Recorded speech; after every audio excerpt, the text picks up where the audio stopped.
What I really want to know is, where is your vision? Where is your vision for this industry, for your personal business's role in this industry? Where do you see all this going? So that's kind of what I want to end on before we do final thoughts. Madeline, yeah, go ahead. Yeah, I think I can start by recapping a little bit because I've talked a fair bit about this. I think the two things I want to highlight, I mean, there's more. This is a new paradigm. We talk about the cuddle revolution. To me, this is a revolution, and the Me Too, campaign with consent. For years, I've been like, well, rather than teaching sexual harassment and fear around not being able to connect with people, teach people how to connect in very loving ways. So to me, this is a shift between the world paradigm of what not to do, which is when we have all these hearts and bodies that want to connect, to what to do, how to do this in a safe, affectionate, loving, respectful way, how to separate sex from, platonic, so that you can make good choices, so that it's just, there's so many things. So that's kind of the broader vision for humanity, in that sense of a more loving, respectful, self-expressed world. And some of the cuddlists' role in that, which are continuing to grow, is the network, the building the village. Is being a village of practitioners who come together and know that we're working from the same philosophical foundation, the same ethics, the same guidelines. We've got each other's backs, and we've got that, supervision with each other and the best practices and support. I mean, I love Keeley and Janet just had this beautiful interaction, and this is like kind of perfect for that the cuddlist vision of how we can support each other and our clients all together in this work. And along with that, I guess the last part I've talked about that I'll recap is bringing this to the institutional setting, bringing this to, again, the baby boomers are the largest segment of our population are, in the 60s, like older and getting older, and hospice and all of this is exploding. And, we have so much to give, so much love to improve the quality of life for so many people on this planet.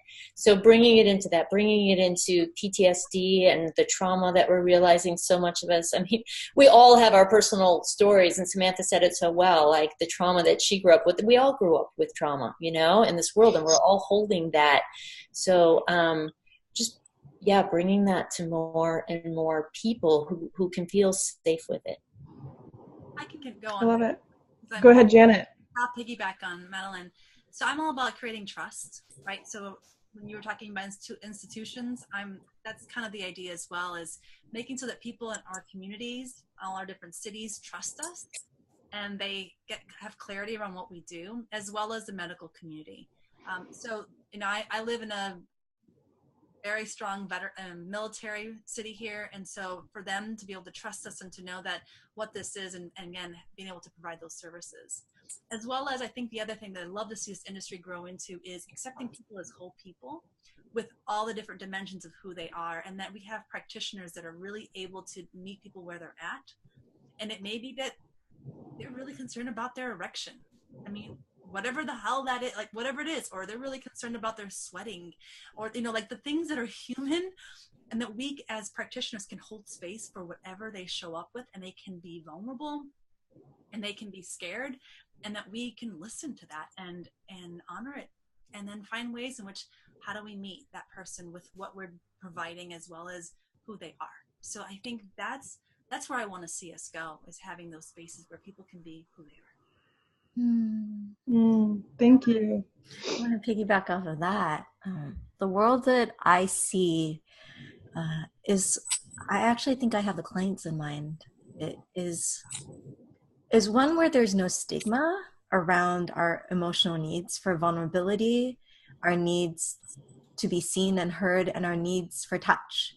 I think there's a conversation that's happening more and more because of our existence, that actually touch is not just something that's of a luxury, or something that's only a part of a relationship, that it's actually essential for our wellness.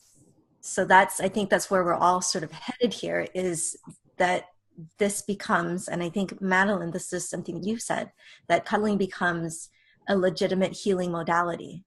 That's what I see. So, today I can talk without any shame at all about how I see my therapist every other week, and how we're working on things, and how it's great to have his support.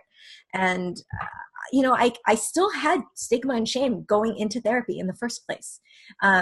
But it's nothing compared to the stigma and the shame and the embarrassment that people bring into coming to services to employ us for our services.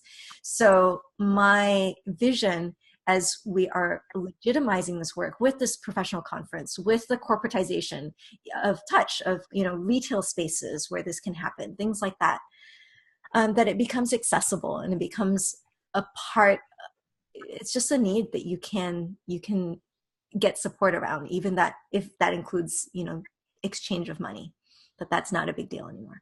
So that's my vision for this world. I love that. Samantha, final thoughts? Madeline had something too. Yeah, so I did. Can we hold on 1 second, Samantha? Sorry, Madeline, didn't see you. Go ahead. Sorry, Samantha, it's real short. I was just wanted to say that Fei inspired as I was with my massage therapist today, lying naked under a sheet, having somebody massage me, with oil. I remember 30 years ago, there was there was a stigma around, a wink, wink, nudge, nudge around massage therapy. And now again, it's so accepted and a good, self-care. So just a yes and. All right. Thank you. Yeah, Samantha.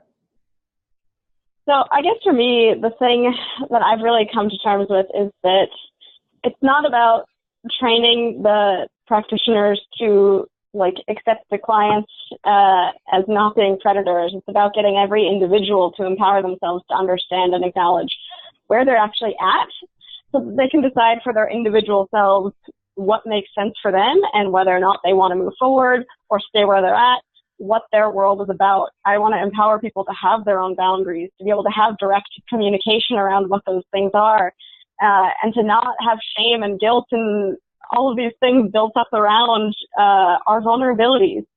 To me, vulnerability is a beautiful and amazing thing. It's part of a fulfilling life.